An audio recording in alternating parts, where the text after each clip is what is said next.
Hi again, everybody, and welcome back to Hunting in South Dakota with Darrell. I'm Kurt Johnson. Today we're going to change things up a little while we welcome you to an episode of fishing for maybe the best tasting freshwater fish in the whole country, the walleye pike. Coming out to catch some walleye. I got my stepdad, Gary Kicker. Hi. And as you guys know, Grandpa Darrell. I just about got my line ready. Ready to go. Gotta get some walleyes. What do you say, 14 inch? I don't keep 14s. I gotta have 15 to 18. You keep your eye on me, buddy. I'm gonna get them. Nobody fishes here. Maybe. It's a secret lake. We don't tell anybody about it. Now, join Darrell, his grandson Tate, and Tate's stepfather Gary Kicker as we leave our guns on the shelf and pick up our fishing poles for Episode 5, Secret Lake.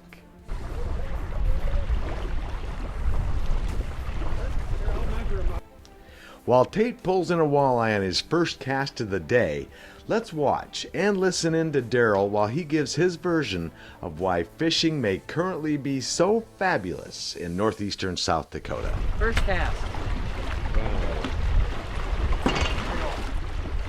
Put them in the bucket.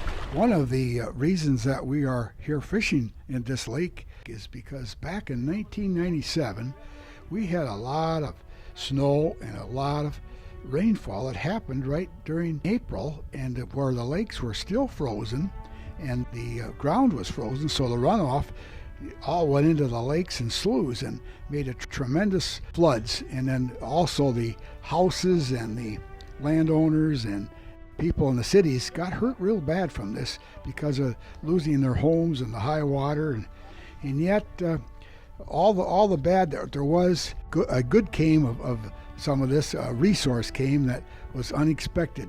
We probably have some of the greatest walleye, perch, and northern pike fishing in the whole USA.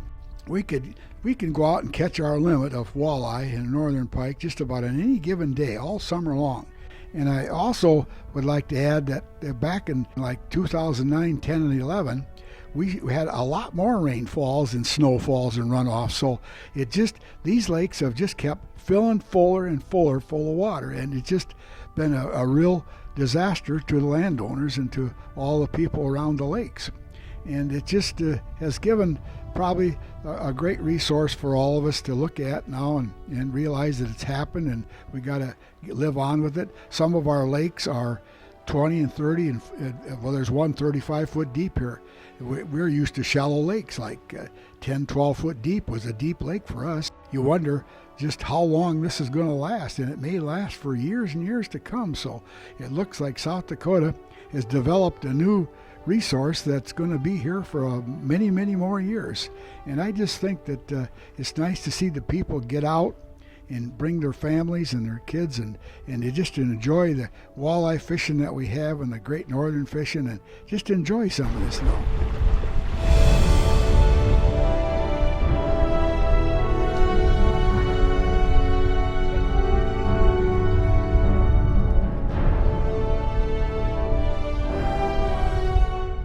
Being an avid sportsman like I've been all my life, I've been like a walleye fisherman, and kind of the only thing that I went for. I always released the northern pikes and kept the perch and walleye. But the perch seem like a lot harder to catch unless you get into the winter fishing, which I have a few times. You can search the lakes and find just which one where the bite is on, and you usually end up with a pretty good bunch of nice, beautiful perch to eat. And it seemed like the northern, he's there year round. He's there in the wintertime fishing, and he's there in the summertime fishing. But probably that's why I found out they were harder to clean, and I just didn't care for their slime and the things that was involved in the northern, their bigness, and didn't like them in my boat, in my live well, because it seemed like it brought the flies wherever I went. So that's one of the reasons I didn't really care about northern fishing. And as far as eating goes, I think they're as good at eating as any fish you'll ever find. As you have seen and will continue to see, Tate just keeps pulling in one fish after another. He's definitely the envy of the other two fishermen with him today. But maybe unfortunately for Tate, he was very quickly on the catch and release program. You're only allowed 4 walleyes per person, and when fishing from the shoreline, everyone must catch their own limit. Therefore, Tate could keep catching fish, but he has to release any walleye he catches after he catches 4 of them. Then it was up to Darrell and Gary to catch their own walleyes.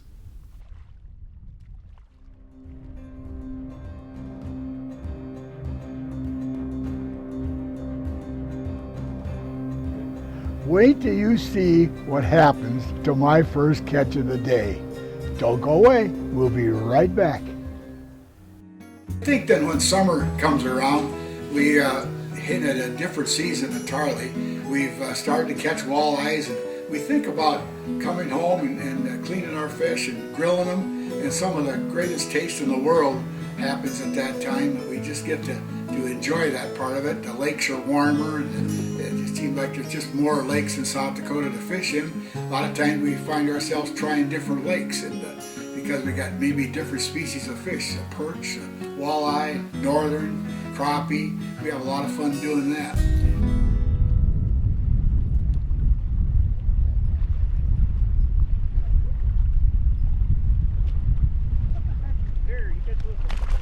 We also need to mention about our fisheries department here in South Dakota.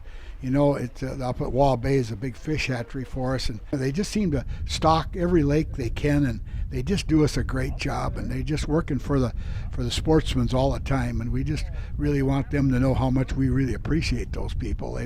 They've kept this walleye fishing and perch fishing and northern fishing just a tremendous thing in South Dakota.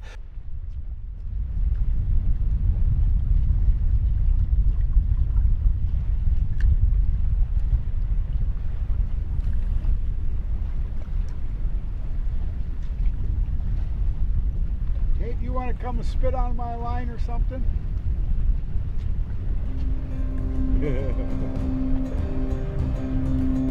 I'll grab that, okay?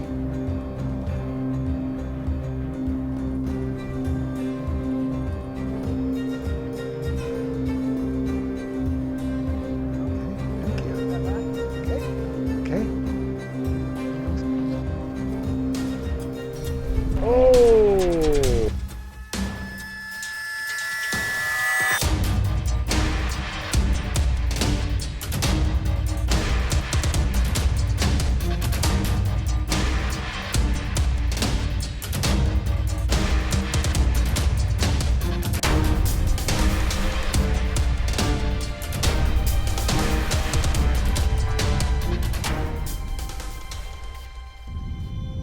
So that walleye I caught, he jumped right out of the bucket. He jumped right back in the lake. Yep.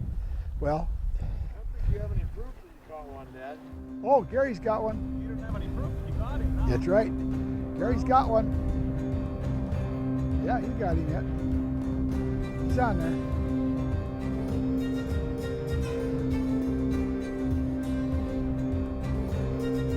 Oh, he's on there. Yep, it's a walleye. Walleye. Oh, you let him go. I didn't let him go. 15 inch, and he's gone again.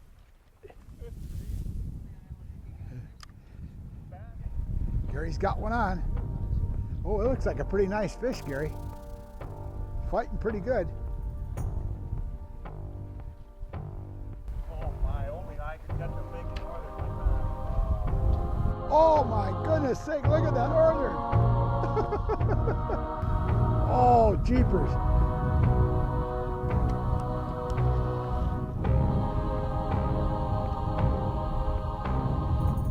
Oh, wow. What do you think he weighs, Gary? Oh, wow.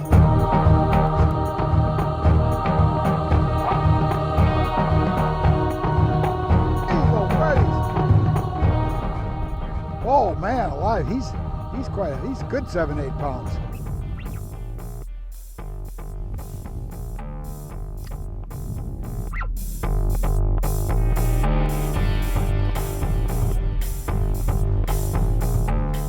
Oh wow! He got to give you a fight there. If you could just get your lure out of him.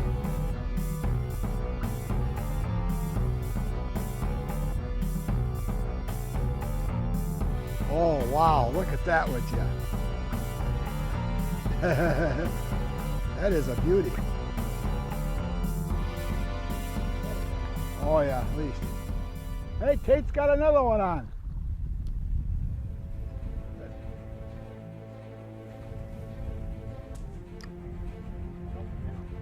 What do you got, Tate? Looks like a walleye. Oh, another nice one. Good job, Tate. Right across that same area and I didn't get one. Boy, he did, didn't he? Ooh, nice sized walleye. Another 16-inch, huh?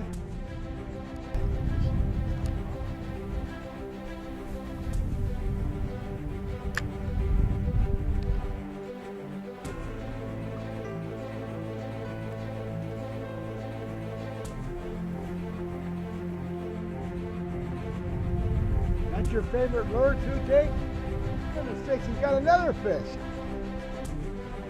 Somebody's got to stop him. Gracious sakes. What is it, Tate? Looks like a holding about like a walleye. Nice fish. Oh yeah. They're beautiful fish. They're all beauties, ain't they? They're nice ones.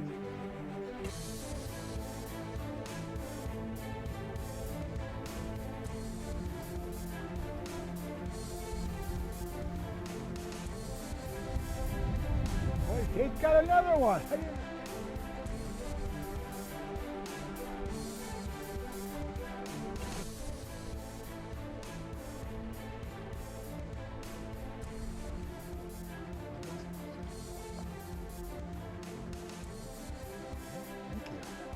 Okay.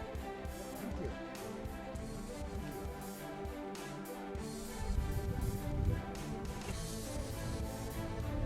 Ah!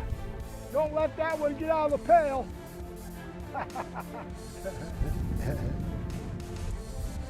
You got one too, Gary? Oh, he's got one. I'll see what I got here. Feels pretty good. He's fighting pretty good. Oh boy. Whoa, come on over here, buddy. Whoa, whoa. There we go. Got him. Whoa, he hit away. Thanks, Tate. Watch the lure. Keep with from Gary. Woohoo! Well, we caught those fish right at the same time, Gary. There must have been a pair come in and wham wham. What do you got, Tate? Oh, he's fighting pretty good. Gotta see what he's got. It's a bigger one, whatever it is. Keep your eye on it. Oh boy, holy cow! What do you do? What is the knife for? Dad, Grandpa uses knives to get out slivers. I have a sliver. MJ, really? I'll get the tweezers. Just wanted to be like my grandpa. Wait till you see what my grandpa does next. We'll be right back. Coming up, watch Tate pulling the biggest fish of the day. And next time, join us hunting giant Canadian honkers at Lake George. Keep your eye on it. Oh boy, holy cow! Huge northern. Woohoo!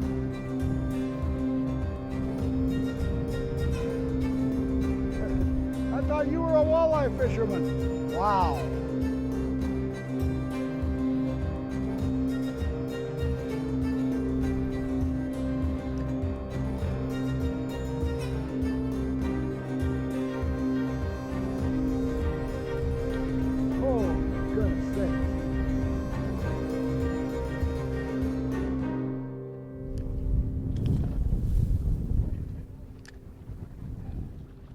That's a risky thing, getting that northern off there.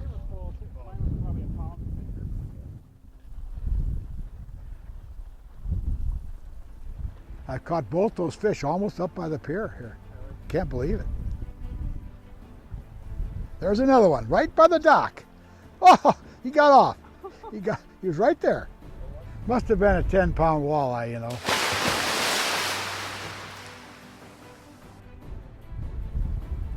That's amazing. There's another one. Whoop. He got off too. Did it? Yeah, he got off. He just hit it and got off. Maybe he's still following I'll get him. it. Oh no! He hit it right there. They're hitting it real close to you, aren't they? Amazing. Amazing.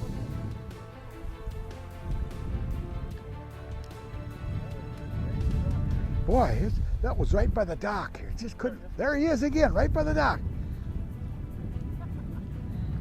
Oh, nice walleye. Nice walleye. We're lucky. That's a nice one. That'll be a good one for your fish fry. Yeah. Another one for the fish fry. There he goes. Oh, I had him right there. See him let go? He spit it out right there. You got weeds on Huh? You got weeds on Yeah, but I had a walleye too. Big walleye. He was 20 inches or better. You guys act like you don't believe what I just said.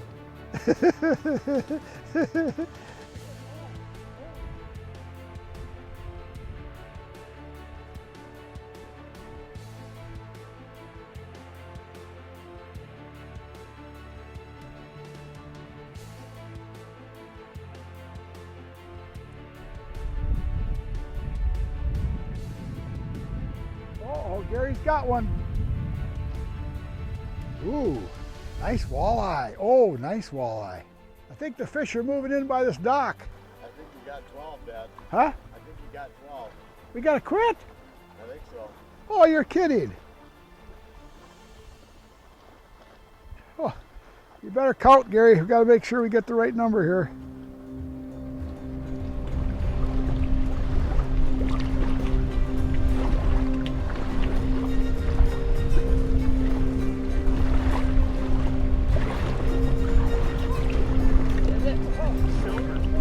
Isn't this great? Don't go away. We'll be right back. Don't miss Gary pulling in a proud angler and also catching the biggest walleye of the day. And next time, join us hunting giant Canadian honkers at Lake George. Fishing is probably Darrell's most enjoyable outdoor sport at this time of his life. Another walleye. You can see his excitement when he pulls in a fish and the pleasure he gets from teaching those he loves how to fish. In this case, his great-grandson, Landon Johnson. I called you Landon right. I called you right this time. Didn't call you Ryan, did I? Kurt. Or Kurt, yeah. Yeah. If I call you Darrell, you better run. Yeah. Okay, up in your bail, guy. I'll get out of your way. There is no doubt that his favorite fishing partner is his son Randy. Together, these two have won or at least placed in many, many fishing derbies. Randy has taken what his father has taught him and has now taken that to a level of expert fisherman. As are Tate and his stepfather Gary. Together, these two are hard to top when it comes to fishing, as you have plainly seen today. Some may ask Darrell and sportsmen like him why they like to fish and hunt. At least Darrell will tell you. There's a multitude of reasons. Maybe it's because of how much he enjoys a warm summer night at a freshwater lake, seeing and hearing the sights around him. Maybe it's the opportunity to be with family and friends and teach his children or grandchildren or even great-grandchildren how to catch a fish and enjoy the closeness, the humor, and the camaraderie of those around you. Maybe it's the sound of the waves crashing on the shore or feeling the cool breeze of the lake across your face. Maybe it's just the thrill of pulling in a fish hoping it's a trophy. Maybe it's even something innate that still exists in us from really not so long ago when we depended on hunting and fishing to survive. Maybe it's times of solitude when you can watch the sun meet the horizon for the end of another day while thinking how lucky we all are to have this constant occurrence in our lives. Maybe it's none of these, or maybe it's a combination of these or even more reasons. or maybe it's just enjoying a great American pastime with the people you love. Thanks for joining us today. We'll see you next time on Hunting in South Dakota with Darrell.